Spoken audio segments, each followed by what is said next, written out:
Dude, Luke, the printer's still busted, man. What the fuck?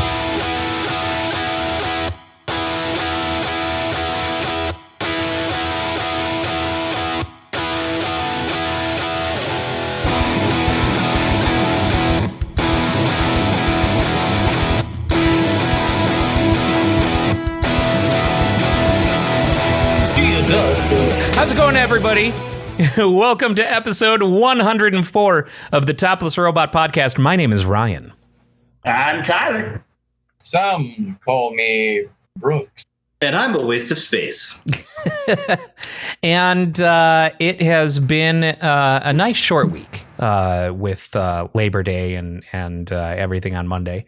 Though it didn't feel any different because I didn't do anything. Time is a meaningless construct, and we all live in the same In a yellow submarine, yeah. Time means nothing. But one thing that did happen this week was Ubisoft held their Forward event, at which they announced the return of the Scott Pilgrim video game. Oh, yeah. I still have mine on my PS3. I play it every now and then. Because that got pulled from the shop in 2014 or 2010 even. Like it got pulled. No, it was 2014 because it came out in 2010. So they're finally putting it back out in the wild as a complete edition of the Scott Pilgrim video game, which was a great beat 'em up. Soundtrack was done by Anna Monoguchi. The pixel art was done by Paul Robertson, who is an incredible pixel artist. And yeah, tons and tons of fun. So many little references in that game. Oh, I know. I was talking about that with Danny the other day when we were at work. How much of the old Konami beat 'em ups that they kind of nod to, among other things. But especially those last stages, it's just like, hey, that's the stage from the Turtles. Okay, all right. So yeah, really solid beat 'em up. I'm pretty sure that the only DLC for that was Knives and Wallace, and I think maybe you unlock Negascott. Yeah, I know Knives was one of the DLC. And I assume you're correct with Wallace as the other DLC. But yeah, I'm excited to get to play that again. That fucking soundtrack was great. And the game was good. Why did they pull it from the shop in the first place? I assume it's a licensing dispute or something. Like, it's got to be something to do with licensing. So that seems like maybe when he presses a contract with them expired and they went someplace else. Just seems like a fairly short shelf life for a game, only 4 years. I mean, it was awesome. It was actually how I got into Scott Pilgrim was the game, because I think I saw something about it in a magazine. That's how old it is. Yeah, even the Wikipedia says on December 30th, 2014, Scott Pilgrim vs. the World, the game, and its DLC were delisted from the Xbox Live Arcade and PlayStation Network, possibly due to license expiring. Oh, okay. So they never even released an official statement on why, huh? Doesn't look like it. Weird. Maybe they just assumed that people were done. But even the creator took to Twitter saying that he was crying about this, like in happiness and relief that, the game is finally going to be back out. Oh. Not like crying out of sadness, no. No, I thought I crashed into the pit years ago. They took it off and he started crying. I'm just imagining crying since December 30th, 2014. The other news that came with it was like a little 40-minute event thing that they posted online. They announced a Prince of Persia: Sands of Time remaster. Yeah, I saw people are about that. Not happy about it because apparently the backgrounds look good, but the characters look like a joke. It looks pretty shitty. It looks like an Xbox 360 game. Like, don't get me wrong. I loved Prince of Persia 1 and 2 way back in the day. And honestly, they were ugly games when they first came out too, so this makes sense. I remember them being even on a regular Xbox, and I had them for the Xbox. I remember them being super, just not nice looking. They were fun, but they weren't really great. Make no mistake, they are not Prince of Persia 1 and 2. Yeah, I was getting ready to say, nerd. That game series goes way. Oh back yeah, before that game series goes back to like the mid '80s. You know what I. But I mean, it makes it not Prince of Persia 1. Yes. Yeah. That's why I said Sands of Time. Actually, you know what I meant. We're a nerd culture podcast, Tyler. Yeah. You know what? Get it right. You know what? And this isn't an insult. This podcast, sir. Long story short, yeah, that remake is ugly as fuck. Yeah, I agree. Yeah. It looks like sin. However, their new Greek god game actually looks pretty neat. I can't remember what the hell it's called, but it's basically like Greek gods meet Breath of the Wild as far as gameplay is concerned. And it looks pretty cool. She didn't see this one. I just assumed it was going to be like Untitled Goose Game, where your Zeus is various animal forms, and you're looking to score. Immortals Phoenix Rising. And right. It had a name change, right? did it? I thought I saw something on YouTube that did. Maybe I'm thinking of something else. Don't pay any attention to me. Continue, It may sorry. have. I remember when they announced it, but I don't ever remember knowing or like. I don't remember the name ever. It does look cool. Yeah, it looked neat. And it's like kind of cartoony and stylized. That's interesting. I like Yeah, that. but not like too cartoony. It's just bright and Yeah. vivid. Cartoony. world of I would use the term cartoony in the same way as I would use the word cartoony towards Fable. Yeah, yeah. And it did have a name change. It used to be called Gods and Monsters. Oh, that's right. Okay, sure. I Yeah. think probably had to change the name because of some kind of conflict with the title of that movie. Funnily enough, if you look up, Google still hasn't re-indexed the new URL. It's still godsandmonsters.ubisoft.com, but if you click on it, it's a real redirects to Immortals Phoenix Rising, which is kind of funny. So they haven't even. It hasn't even. It's the paint's still a little bit wet on that one. Yeah. But yeah, it looks really cool. They did a partnership with a bunch of YouTubers and released some to allow them to play it and then release, the video of them playing it. So I watched Aaron from Game Grumps describe his playthrough. And it looks like a good time. It looks like it'll be a lot of fun. So I'm hopeful for it. I kind of miss the days when whenever an Ubisoft game came out, it was always going to be really great. I feel like it hasn't been that much lately. Yeah. So I'm always a little. It's like, oh man, let's Splinter Cell game, hell yeah!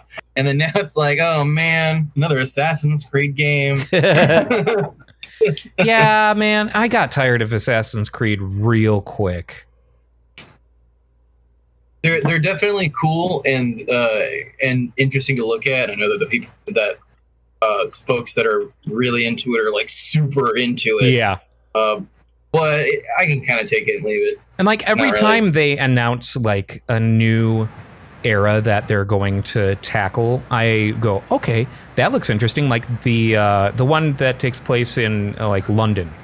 I was like, yeah, and Jack the Ripper is in it and shit like that. I'm like super into Jack the Ripper lore, and I was like, there's so many cool things that they could do with this.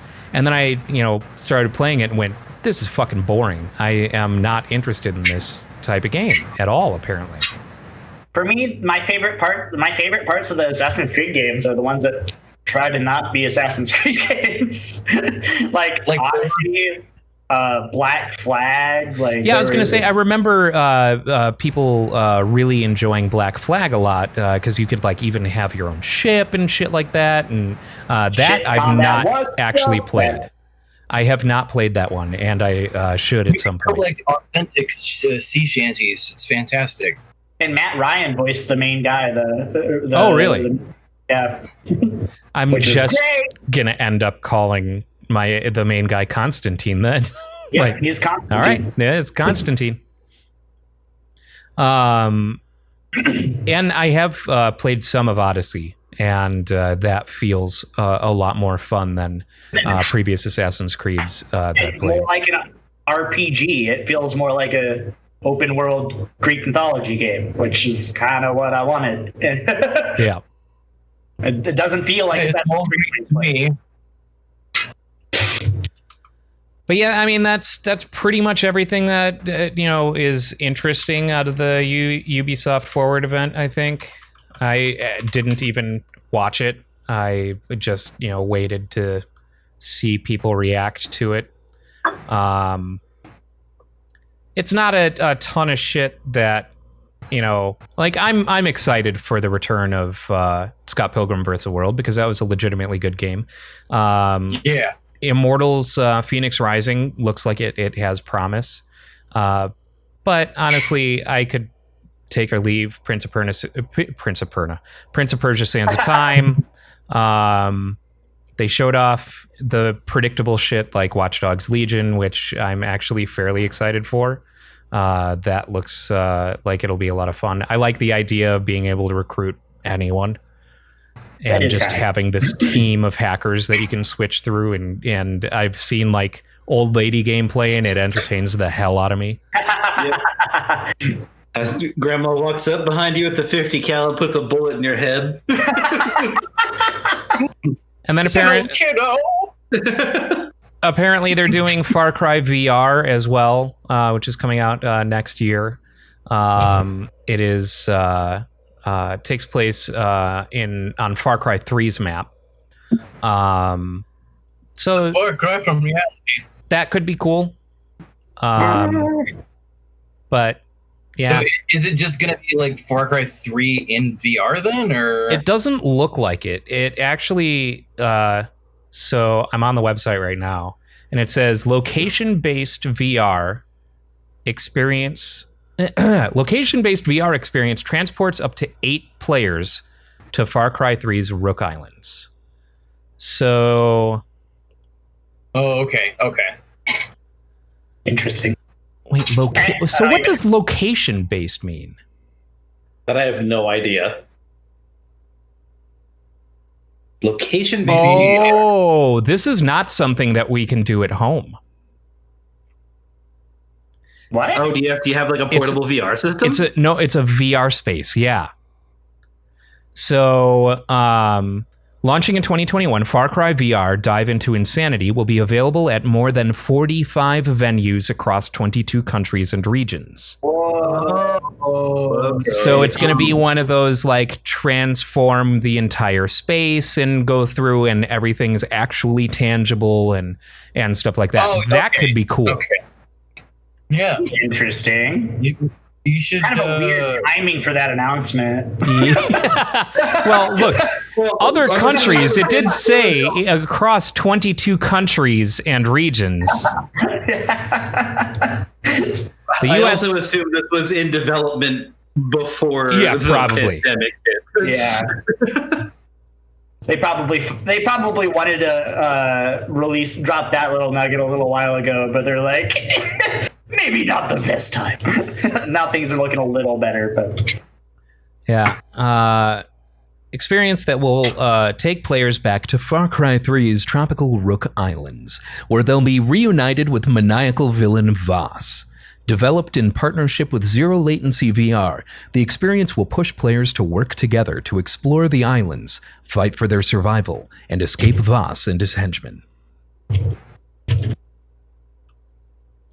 So That sounds like a good time. Yeah, too bad. I'd rather do that than an escape room. Too bad. Arizona doesn't have GameWorks anymore. I feel like that would have been a great place to have that set up. Yeah, I wonder how far exactly we would have to travel in order to do this. Right? How shitty would that be if there's not one in? I mean, 22 different countries doesn't say what states. I'm assuming U.S. will be one, but Yeah. we're kind Yeah, of I mean, if there isn't one in Phoenix or another city close by, I'm just never going to do it. Yeah, That's the pretty end much. of that. Yeah. Yeah, I wouldn't drive someplace out of town. Time to go drive to LA to do Far Cry VR. Yay! Of course, I mean, like, if you happen to, like, put together a group to go to LA for other reasons, and then, you know, while you're What there, other reasons? I don't know, like a show LA or... sucks. I love LA. I can smell the poison in the air. I can also see it. Well, back before it closed, I used to love going into Meltdown Comics. we we can see the fire and smoke here, you know. Yeah. Have you guys The seen world it? is Like, burning. have you guys looked at the sun like during sunset? Yeah, it's fucking weird. Yeah, it's like the dying earth. It looks like and I know this is a very me comparison, but it 100% looks like the sun in fucking Lion King when the sun's going. It's like all red and like, am I wrong? It's totally that. Like, I just want to sing Wimba. It's not hopeful. That's Simba. different. It's not like a ooh dramatic sunrise. It's like, oh god, another fucking day. Yeah. Yeah. And have you guys seen the pictures like taken in like Oregon and shit like that? Like, looks like fucking. red It looks light. like a Stranger Yeah. Things. yeah, Poster. they are in the upside down now. The one picture, one of the pictures I saw, it was like there's like a FedEx truck outside. Yeah, and the lights yep. on inside. Like, it looks like it. I kept watching it, just expecting it to be like Stranger Things, like just pop up on the fucking truck. It looked exactly like a fucking Stranger Things promo. It's like, that's intense, man. It's fucking scary. And the fact. even go scarier that, like, what was it? There were a group of people or a family or something went up to Oregon, I think. I can't remember where, to take pictures of you know, this shit and like document it. And they were attacked by locals who thought that they were Antifa arsonists.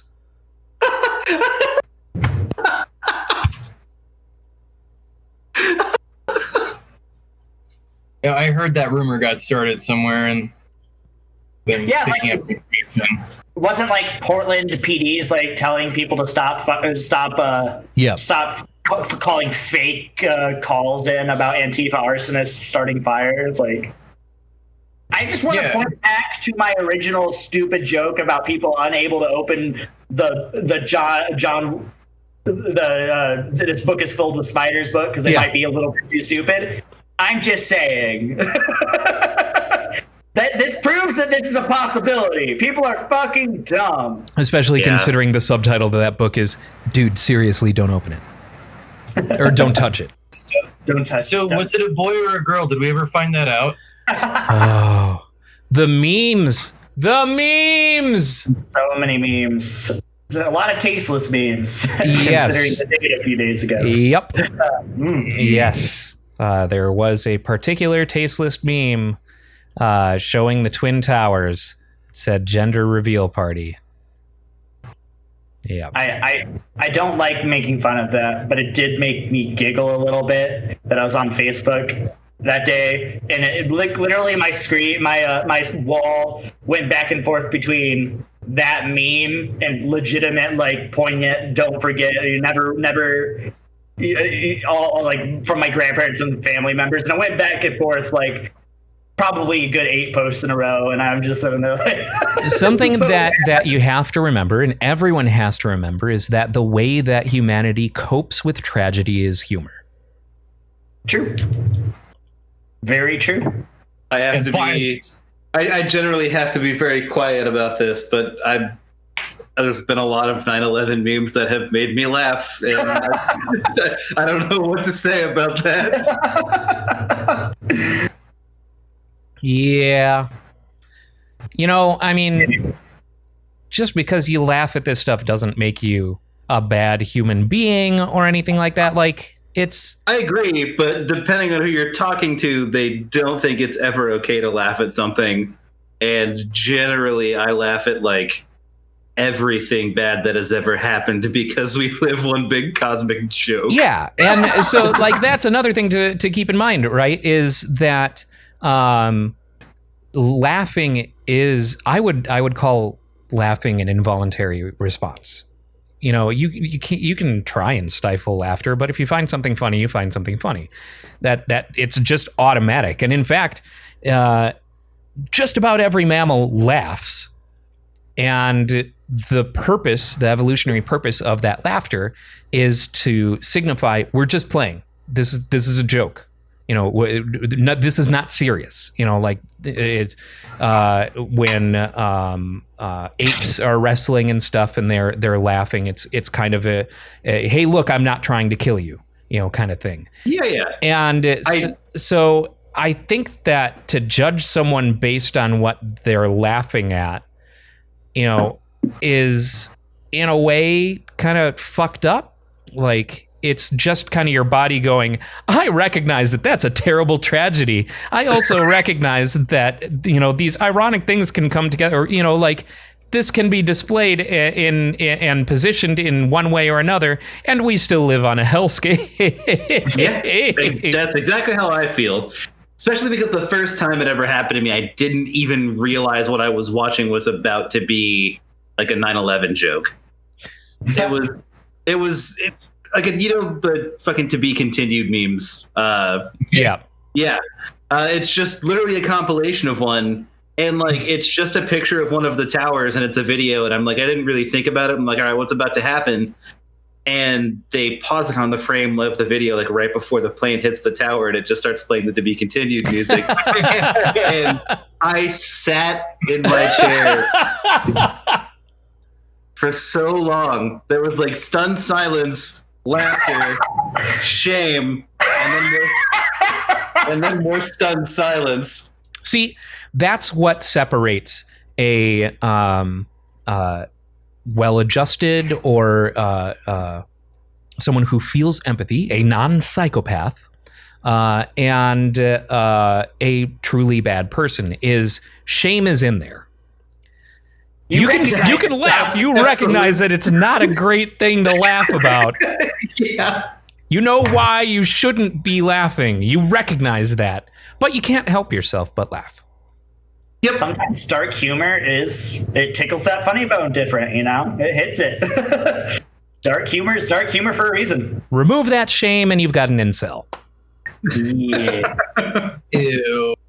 Don't say that 5-letter word on this show. Yeah. It just made it fun. Indeed. Ooh, Well, back to video games. I was really Anyway, excited. I hope you're ready, gamers. we're talking about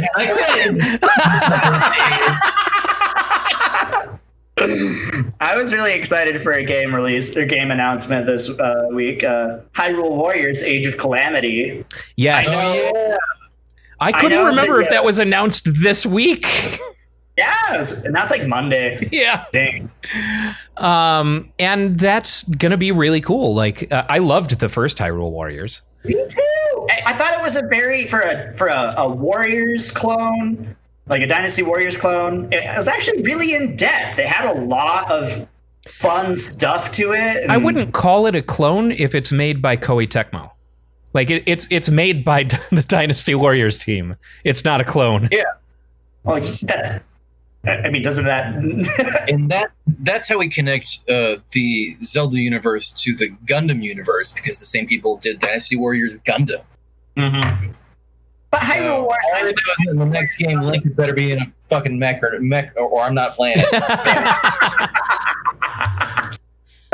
don't know. I really liked Hyrule Warriors. It felt like the story was actually pretty solid. The combat, like normally one of the issues that I always have with the Warriors games is that the characters don't feel differentiated enough from each other to really be that interesting. And I felt that there was some pretty solid differentiation among the several characters. And plus, I mean, it's one of the few Nintendo games that is not by Nintendo, and I think it was the first Zelda one that was, except for Ages and Seasons. That was a third party. So, yeah, I'm fucking excited for this one because it's actually going to be a prequel to. Have all the Philips CDI and Yeah, I was going to say the CDI ones were not Nintendo. Like that's actually those early games, those early partnerships are what made Nintendo partnerships shy, like made them more protective of their property. They had success with like Hudson Soft and stuff, but then Philips kind of fucked them up a bit. And I think there were some Mario games that also kind of led that partnership to go down. Specifically, some Mario PC games that led them to kind of retreat back from partnership ledge.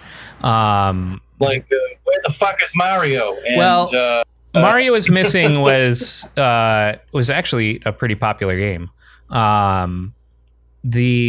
I'm talking about is Mario Teaches Math and like those kinds of games that were Mario Go Fish. Yeah, like Mario. Sonic Schoolhouse was better than Mario Math. Mario Beacon teaches typing. You're just typing out. Yeah. Until you're done, so you can't turn it down.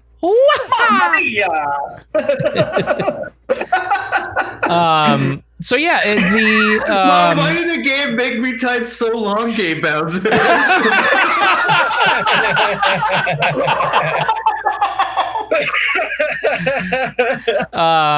You heard that the internet is in an uproar that they got rid of So Long Gay Bowser in this he just says remake. bye-bye now. He says bye-bye Yeah. Bowser. Bye-bye.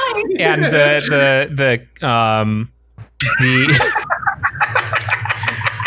the internet stuck to this narrative that he says So Long Gay Bowser, has decided that the official canon reason is that since the original Mario 64 release, Bowser actually came out as bi and not gay.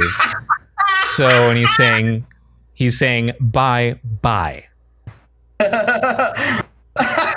He's just being sensitive to pronouns. Yeah. Those are not pronouns. I know. Sensitive to labels? So the new Hyrule Warriors takes place 100 years before Breath of the Wild. And it's the way that we're going to get the story that leads up to Breath of the Wild. And I think that's great. From the presentation that they gave, they said that they've been working very closely with Nintendo in order to, convey the story as Nintendo wants it. And I think that'll be really neat. It's going to be weird ending it with losing. Yeah, right. But it'll be cool to be able, like, obviously we're going to get to play as the legendary heroes, as all of those characters and stuff. We'll probably even get to play as Zelda. Oh, it definitely will. I mean, Zelda was in the first Hyrule Warriors as well. But it's Zelda from the Wand of Gamelon. Oh, can we please get like Link from the cartoon series? Well, excuse me, princess. Oh my god, with the amount that they used use triggered sound bites in games like that, right? He'd just be like, excuse me, princess, like every fucking 5 seconds. Shut it off! It would just be me taking the cartridge and smashing it with a hammer. By the way, I think you have just given us a new sound to add to the soundboard. Yes. Excuse me, princess. Princess. Oh, And then man. Dan smashing Legend of Zelda. And me smashing your soundboard with my hammer. Good sound. Oh man, it really you revisit those old Captain N and Legend of Zelda cartoons, and it's just shocking how far off they were on those characters. Bad. Mega high. Jesus. Excuse me, Tylericus. Isn't it nice to be in a world where movie adaptations or TV adaptations of video games don't automatically suck? It is nice. It is nice. we got Witcher. I know that's the book What series. cost? Shut up. I can't see the sun anymore, Tyler. That was the cost. Everything that has happened in 2020 is the price for getting decent media. Perfectly balanced as all things should be. Oh God. So I thought that it would be cool to for the latter half of this week's episode, open up the phone lines so people can call in during the podcast proper. I don't know if anyone will take advantage of that, but the phone number is on your screen there, 805-222-6287. It's the same number that we've always had. Topless Robot today. You know, we need a number with like sex appeal. You know, it's 6969 6969 6969 420 6969. I don't want repeating 6 9s because of the connotations with that idiot rapper. Oh. Yeah. Oh wait, no, I guess repeating ones. Yeah, That'd be fine. because We just he's don't say not. 69. Yeah. We just won't say the individual numbers. Yeah, we'll say 69. It's fine. Yeah, Because Nice. of the sex thing. Because of the sex thing. Yeah. trying to tell you.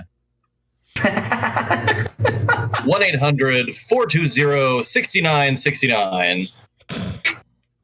For the Topless Robot podcast. That is the new nationwide drug order channel. Like, you know how there's HGTV and shit like that, like all that. There's gonna be like if weed gets legalized at a national level, there's going to have to be a like home and garden TV that is all pot themed.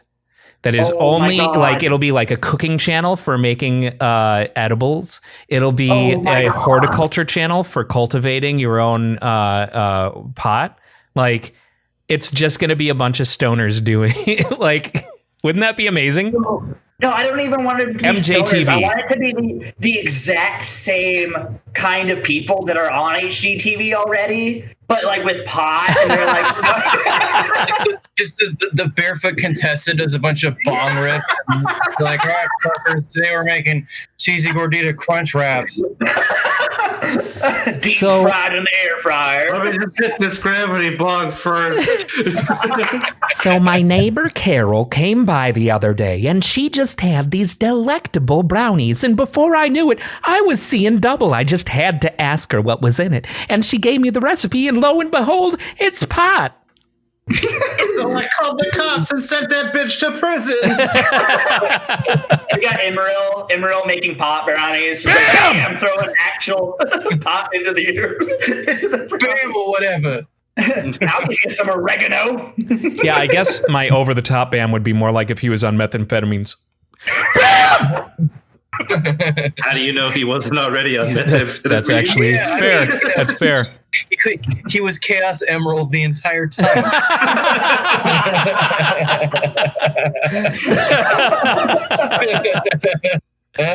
Oh man, Chaos Emerald. But aren't there 7 Chaos Emeralds? There are 7 Chaos Emeralds. They're all different genres of food. Although the gray one is more like napkins and stemware. They're all the different flavors that you can taste. You got There's sour the and sour, roll. yeah, the sour Chaos Emerald. There's the sweet Chaos umami. Emerald, umami Chaos Emerald, and then a bunch that like humanity hasn't discovered yet. Those emeralds are just like the when you haven't unlocked a character in Super Smash Brothers. Yeah, just a just a fucking black outline with a question mark over it. But they're all emeralds, so we already know what they look like. Oh man. So I have a question for you, Tyler, since you're a fucking Disney dork. Did you watch Mulan? I have not. I've only heard very bad things. I have heard many very bad things. Well, I mean, there's a lot of bad things that don't necessarily speak to the quality of the production. That's the thing. I also heard the quality of the production sucks. Really? I heard that it's a fairly I've heard it's a pretty solidly entertaining movie for at least I mean IGN gave it an A. The only thing that I had heard that because like with the original Mulan, she's not like an expert at any like she gets trained and things like that. Yeah. And in this, she's more like just immediately the exceptional fighter. Yeah, but Mulan just got back from Vietnam to liberate China. I didn't think it was never supposed to be a shot for shot remake of No, the of course not. Mulan Part 2. Eddie Murphy's not in it. But I think that that whole training stuff humanizes the character more, you know, instead of this instant expert kind of, you know, scenario. All right, just a Mary Sue this time around. Yeah. The thing that was because like Mulan, obviously it's a myth or not a myth. I guess she was kind of a historical figure, but it's been mythologized throughout history. Kind of like Pocahontas and shit like that. Yeah. Guan Yu, shit like that. Yeah. Yeah. And so I mean her being untrained is not necessarily a part of the original myth. Like she came out and just kind of kicked ass in war. Like they added the whole like training montage stuff so we could hear Donny Osmond sing about the dark side of the moon. Be a man. Swift as Since the mid 2000s. They must not have gotten everything right though, because you know, the Chinese seem to really fucking hate this movie. Yeah, that's the one thing I have definitely heard, that China is like, why did you what? This Also, isn't great. the actress playing Mulan came out in support of Hong Kong police. Of course. There's definitely a lot of noise surrounding Mulan right now, for sure. Well, that's one of those. There's a lot of celebrities in China that have done that, and I imagine like you might not be able to be a celebrity anymore if you speak out against the Hong Kong police. Yeah, considering the Chinese government, that yeah. I mean, isn't Jackie Chan kind of pro-government too? That is correct. Pretty sure Jet Li is as well. Yes. It's sad. It sucks, but I mean that's the political situation that they live in. It's not, unfortunately. It is one thing that we do a lot better, where you can talk out and not get blacklisted and sent to a camp. Yeah, You it's said one of those doo-doo. things that like Here. I wonder about like the validity. I'm sure some of them actually do support the government, but like I said, I don't think we'd ever know if they didn't, because they'd probably be afraid to speak out. Yeah, that's understandable. You don't want Winnie the Pooh knocking on your door. Correct. Oh, dear. Oh wait, no, that's wrong one. Oh bother, because Piglet says, "Oh, oh bother." This podcast is also banned in China.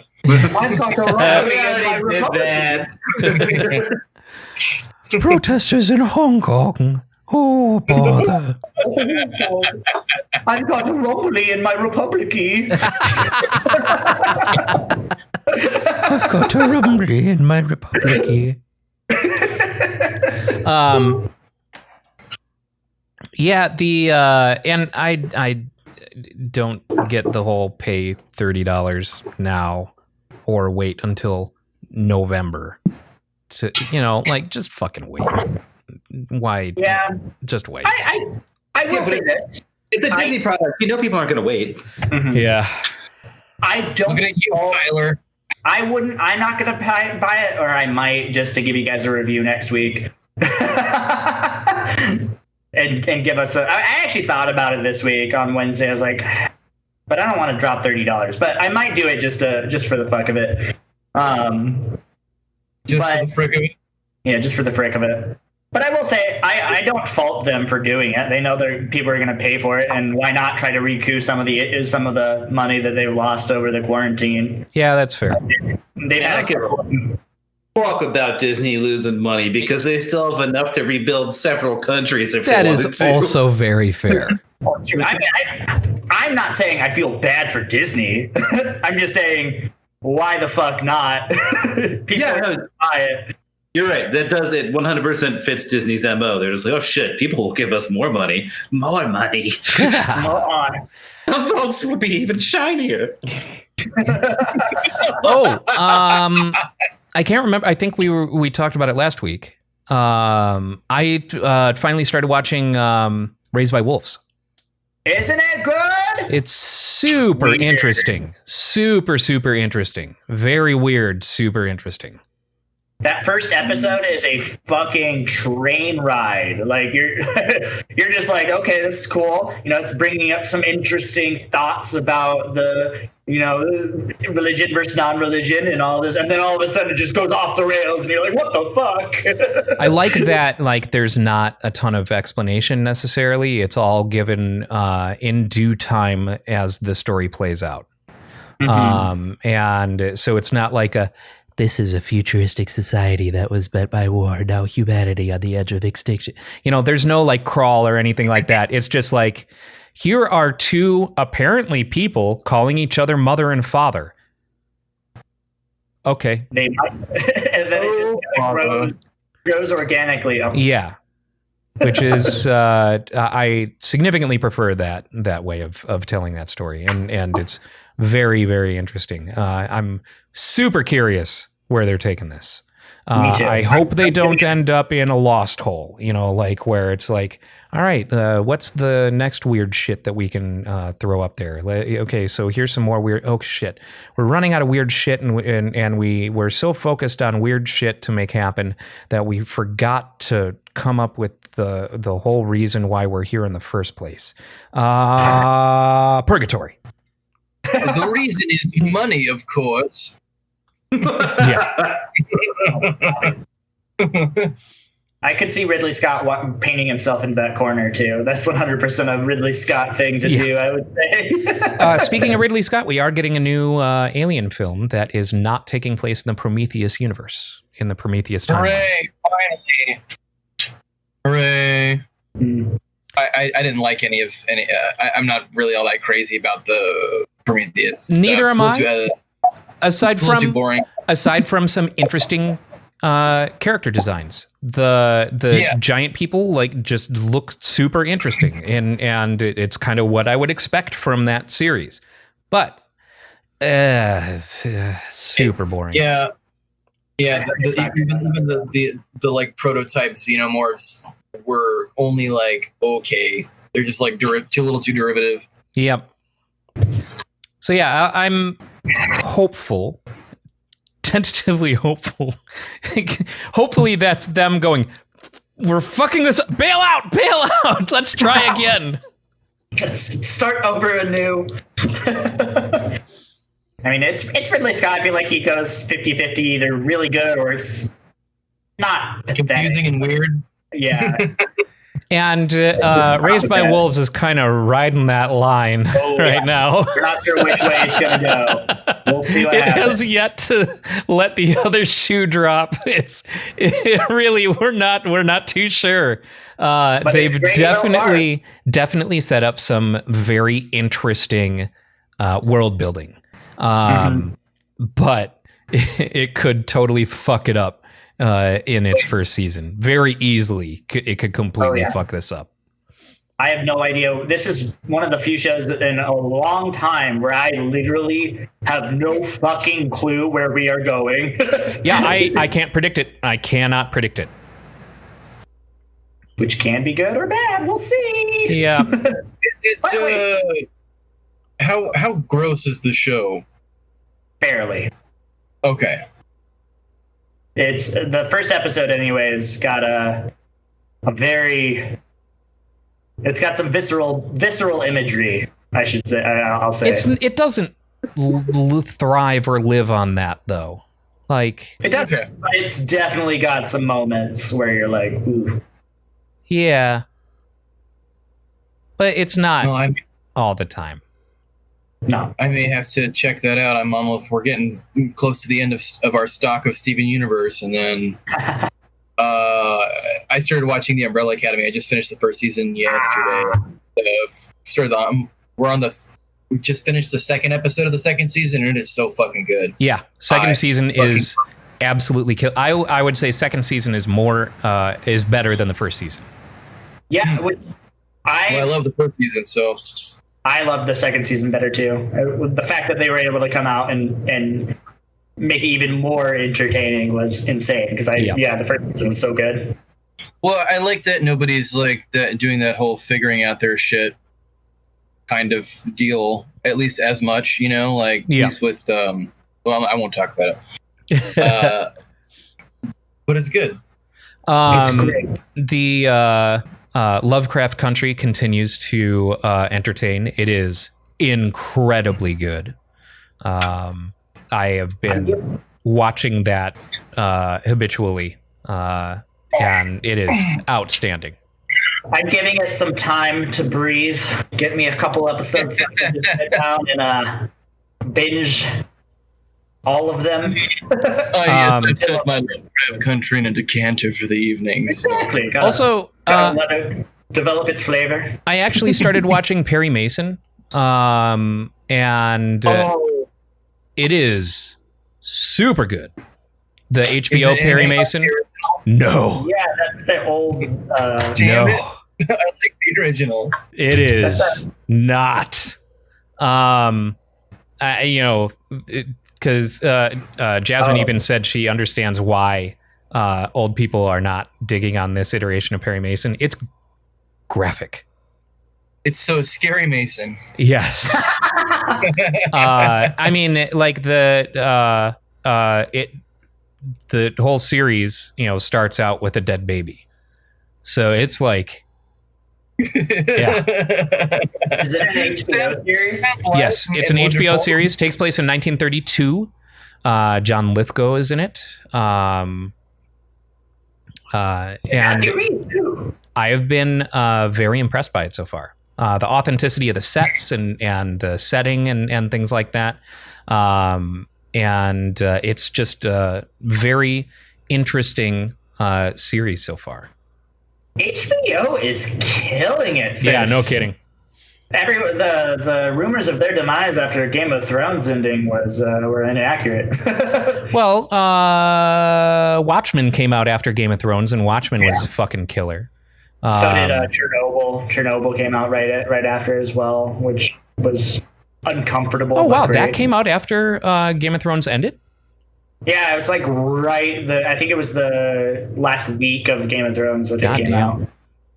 Yeah, I still have to watch Chernobyl. Yeah, Chernobyl. Oh yes, you do, and don't make that the last thing you watch before you go to bed. It is one of the most uncomfortable shows I've ever watched. Oh, Jasmine and I finally watched Threads. Oh yeah, what'd you think? That's an interesting one. I could see how that caused such an outrage in the UK when it aired. Is that? Yeah, it's hardcore. That's the BBC made-for-TV movie that aired in the 80s that was dealing with a realistic look at nuclear fallout. Okay. That actually sounds kind of interesting. I might have to watch that. It's interesting because like there's a script, there are characters that we follow throughout, but they're also like putting up statistics and things like that are like, by this point, this is, where we are. And it goes so far as to go a generation deep. And,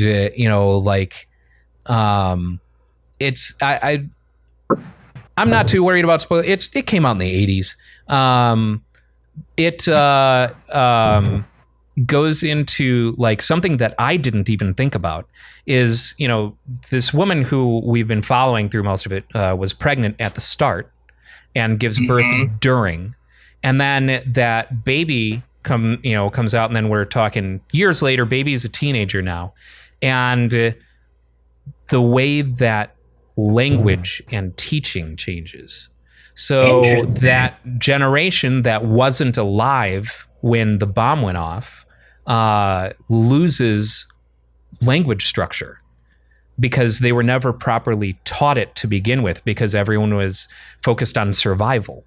And so it's, just really interesting details that you wouldn't have otherwise thought about as being a part of the aftermath of a nuclear blast that wipes out a majority of civilization. It's so good. It's great too, because like about the time that I started getting bored in the movie is like I remember turning to my roommate at the time and being like, "Man, this is kind of a dud, isn't it?" Then the bomb went off. Yeah. Then it's just like, oh man, I could not turn away. Shit just gets worse and worse. Yeah. There's no happy ending. Yeah. I'm going to definitely have to watch this. I remember us talking about it a long time ago, but I definitely need to see it. Don't watch it before you go to bed. I watched Class Action Park. Yeah, I started watching that. And that was okay. It was. I actually preferred Defunctland's video on it because it's a little less about like the people and personal feelings about the park and more about the things that I wanted to know. But it was also neat getting to see the crazy personal shit going on behind the scenes too. Yeah, that's insane. Yeah. That whole park, I've heard about it before. I never really read too much in depth about it. Did you watch the Johnny Knoxville movie, the Wonder Park or whatever the fuck it was called? No. Action Park. That's what it was. No, I haven't. Action Point. Oh, Action Point was the name of the thing, right? Was the name of the actual park, right? Or was that the name of the movie? It's called Action Park. That's the name of the movie. Action Park is the name of the real life place in New Jersey. Because I thought they had to, if I remembered correctly, the movie was about that place, but had a different name for legal reasons or something like that. Yeah, it's still in real life owned by somebody. Yeah. So yeah, the movie is called Action Point. Yeah. I haven't. Okay. It's on Netflix. Okay. No. I can't believe that's a thing that existed. It kind of made me want to go. People died. I know. Like, part of me was like, man. Also, people died because they were left to do their own stupid things, and you would not risk doing anything at that park. Okay, the only things that I would not go on out of the ones that they were showing were the wave pool, because I almost drowned before and I don't like that. And then the whatever slide, whatever that's called. Well, there were a couple of them. So the Alpine slide, where you actually lose connection with the slide because it's so steep, which is funny because those are safely made, and I've been on them. They're called drop slides, and they're amazing. Like at the indoor water park that my band Sparklefuck played a few years ago. They like you get in a tube and they literally drop the floor out from under you. Oh no, that's not what I'm talking. I'm talking about the one where you're on like the pad and you're going down that concrete slide. There's no water. It's not the water. Oh, that thing. Oh, yes. The thing where you're not on a pad, you're on a little wheel thing. It's basically like those little carts that you'd have in gym class. Yes. The Did have to like break and shit, Yeah. or you'll fly off and destroy your arms. so you would get on the loop water slide that has a That'd be a door blast. at the top specifically for like collecting the teeth from people who fell, who smashed their fixed it. face on the thing. They wound up fixing it, didn't they? I thought they said they fixed the teeth thing. No, they took the teeth out. Oh, Yes. I thought they expanded. What I was hearing was they fixed it to an extent where it wasn't causing facial fractures anymore. Yes, they did, but that didn't stop people from getting to the top and smacking themselves at. So gravity has to hold you on one side of the tube when you're going through that loop-the-loop. But by the time you get up here, you've lost so much of that energy that you fall to the other side of the tube. I'll wear a fucking helmet and try it then. That seemed like a badass thing. Or their unenclosed drop where people were losing connection with the slide as they were sliding down.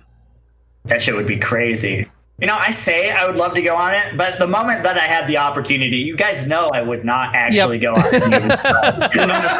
This is why I am pressing X to doubt. I was just waiting for you to tucker yourself out and realize that you were wrong. Man, that shit was insane. Like the fact that place existed is just. I mean, it was kind of really though, it was kind of the embodiment of childcare in the 80s. Yeah, which is something that they definitely heavily talk about in that class action. Okay, you part. go have fun.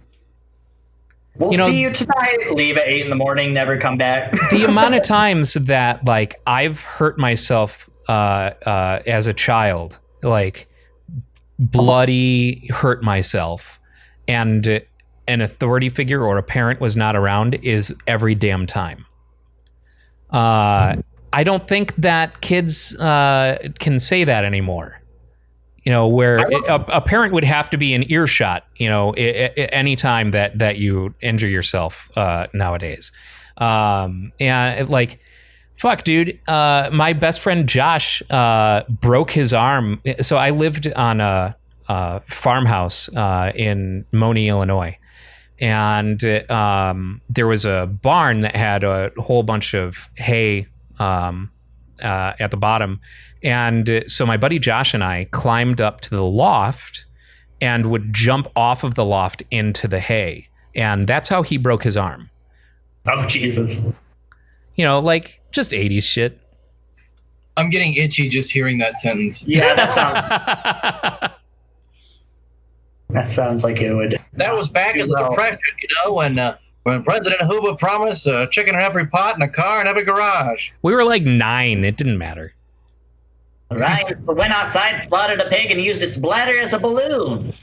Yeah, that was the good old days, Ryan.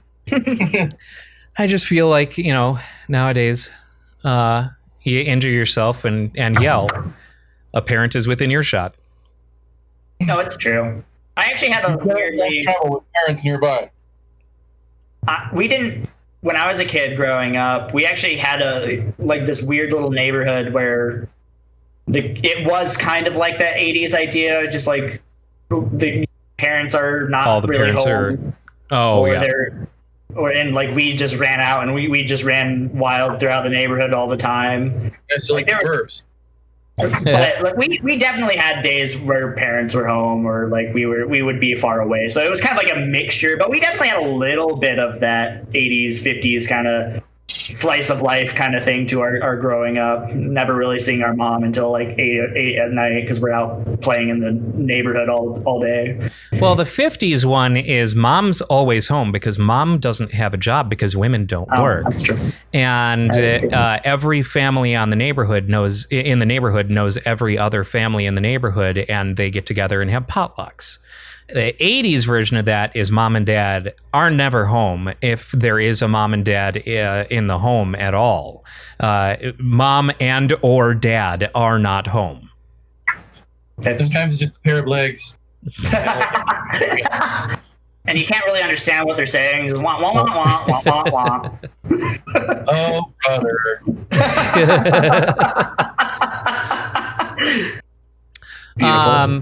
Enough reminiscing about times in which we were neglected children. You still see the sun? You know, I am glad there isn't that expectation anymore for you to know all of your neighbors, because I would probably hate them. Probably. Yeah, we know one of our neighbors, and because he's a nice old man. Yeah, but for the most part, we don't like there. It's not like there are neighborhood activities, in our neighborhood or anything like that. And I don't know. We've got our own thing going on. I know the neighbors across the street have a party pretty much every weekend. It's about all I got. I know nobody in my neighborhood. The only person that I've ever talked to walked into my house on New Year's night. He's not one of the next door neighbors. We don't know where he came from. Still don't know who he is, where he is. Oh my god! Shut it down! So funny. So fucking That was funny. weird. And I was so fucking drunk. I had no idea what to do. That was Being that much of a hilarious. curmudgeonly old shit. New Year's Eve, the only thing you do is walk to people's houses and tell them to shut down. No partying on New Year's. I'm alone and I'm gonna die soon, so I'm gonna shove my depression in your face. I still keep an eye out. I'll go out on like walks on my neighborhood, and I'm looking out for that guy. I just want to know where he is because I know he's not. Billy Club ready. Yeah, right. I know for a Just fact shout, he's hey, not. hey, fuck you, old man! He's gonna show him a good old Clockwork Orange time on the town. Oh man. So we're getting pretty close to the end here, and by that I mean the world. How does it feel to know that the New Year's Eve party may be the last time we get to have a New Year's Eve party like that? Maybe dreams really do come true. Honestly, if that's the one we go out on, wasn't a bad one. Yeah, it wasn't bad. It was a good It was time. a pretty solid New Year's Eve party. So what games have you gentlemen been playing this week? A lot of Tetris. A lot of Tetris. Leave it to Brooks. I played ball Hey, and I'm cup. stressed out. I had a nice little streak of 8 in a row on ball and cup.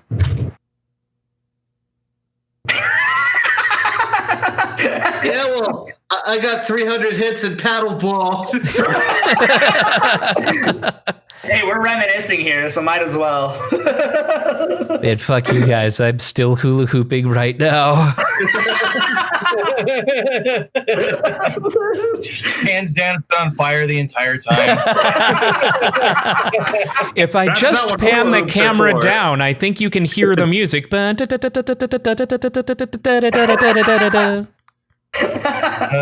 dance. What have you been playing, Dan? For reals? Now that your computer is in one piece, I know, and I've barely used it since I fixed it. Instead, I've been getting drunk.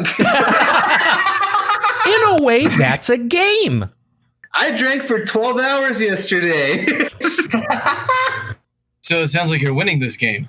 I actually did. Yeah. And Tyler chastised me for calling you an alcoholic last week. I chastised Tyler for asserting that I wasn't an alcoholic. Look, he works hard for that. I wear this badge with honor. Do you know how much work my liver has to put in? Do you know? Can't take that away from me. I see you are wearing the jersey of the sports team that is playing today. Yeah, I like football. They won the game. Oh, did they win? the game. Yeah. Who are they Green Bay playing Packers. against? The Vikings. Oh, of course they won. Packers beat the Vikings. We're talking about football on the podcast. It's so weird. End it now. It's so weird. Aside from alcohol poisoning the game, has there been anything else on your plate? Anything you're excited to get back to now that you've got your fucking computer working? Smite. I'm gonna play more Final Fantasy. I already have played a little bit of Smite. Like one of the days I tried to use my computer after I fixed it, my internet was so fucking bad I couldn't play anything all day. So I got mad. I shut my computer off and I started drinking. As one does. Have you tried running Crisis on it yet? On his alcohol? No. Yeah. I can run a crisis on my Jack Daniels bottle. Jack Daniels, no. Podcast over. No. On that note, however, on that topic, however, you guys saw that someone loaded Doom onto a pregnancy test, right? That was fucking hilarious. I mean, can it get any more ridiculous? I think that's got to be the gold standard right there, right? I'm gonna put Doom on my tombstone. The bar If it has is been capable lowered. of computing, you absolutely have to run Doom on it. That's just how it goes. Yep. It's the Doomstone. You have found a tombstone.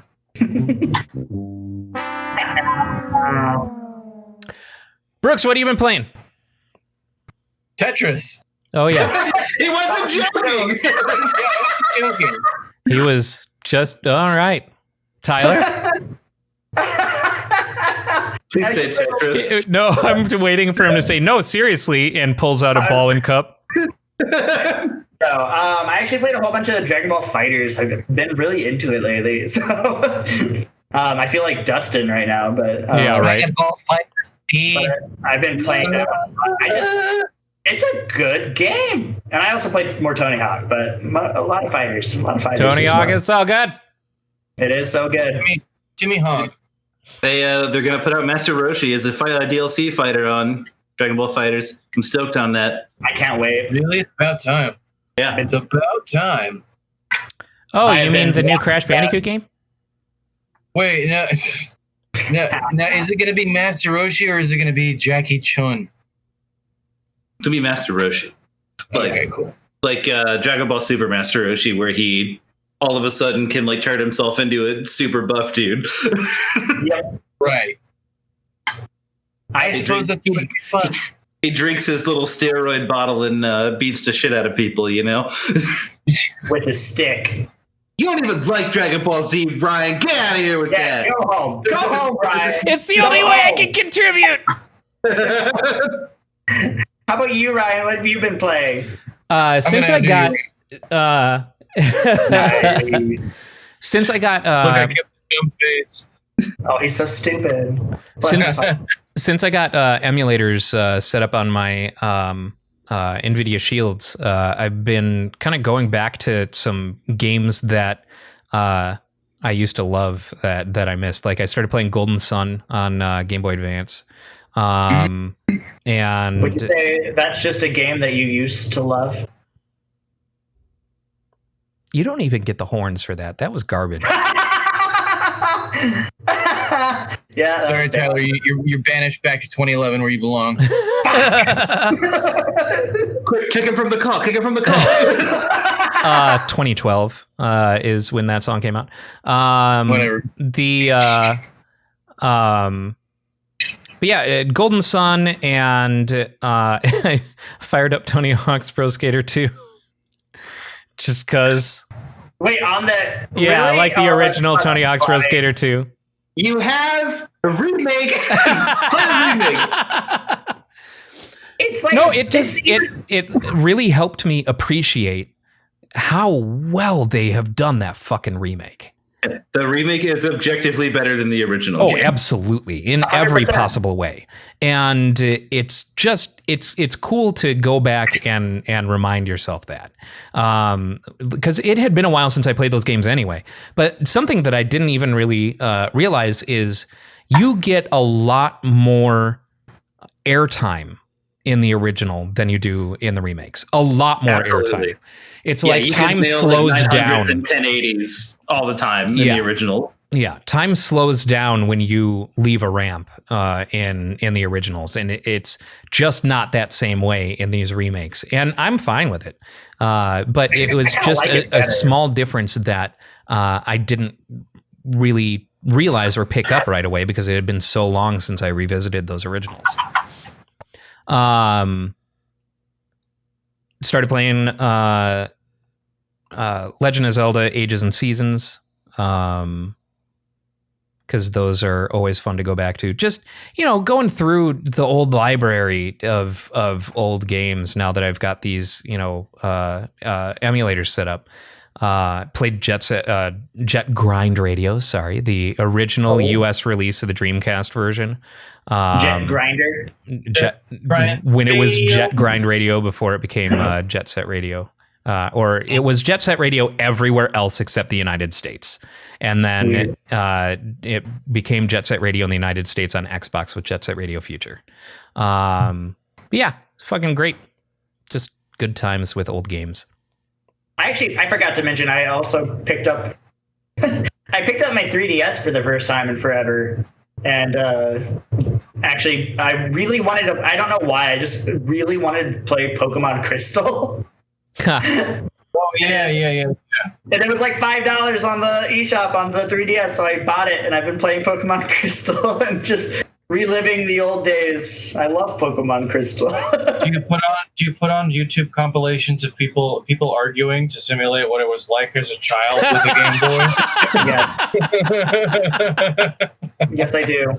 I actually have a recording of my brother. It's my turn with the Game Boy!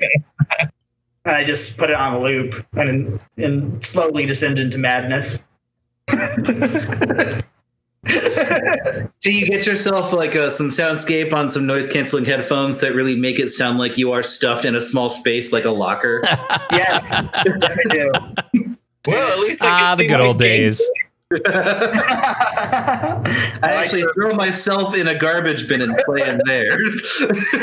I put books on on the table in front of me, and every once in a while, just smack them onto the ground. Just make him come out of his room and slap the books out of my hands.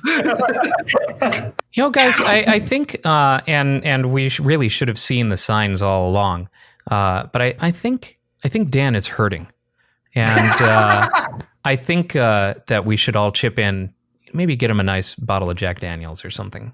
Yeah, I think you're right. Yeah. No. He's got that special Boone's Farm paint on him.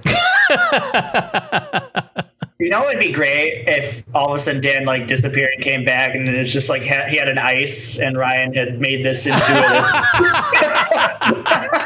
Honestly, when we got him his birthday present, we thought about hiding an ice in it. You really should have. See, but that's the problem. Is you have no way of monitoring whether or not Yes. I've actually found it. Exactly. That icing people only works when you catch them in the act. Yep. It would be really funny if we could ship just a package with an ice in it. Like and have that, it- like the glitter bomb thing that Mark Rober made with all the active cameras. So when it Yes. opens, the cameras activate and stream back to another location. Yes. See, then I would have to do it. I've already talked to a couple people about how I'm going to be so paranoid whenever we start recording in person again, because I know it's going to happen. I absolutely know. Look, we've yeah, got 6 100%. months of icing to catch up on. So much ice. I still have memories. to release the video of Brooks discovering the ice in the donut box. Oh, that was so good. Son of a bitch. Just hearing it was the best thing in the world. Yep. Good times. Oh, on that note, thank you everyone for watching and or listening. We'll see you next week. Bye-bye. So long, Gay Bowser.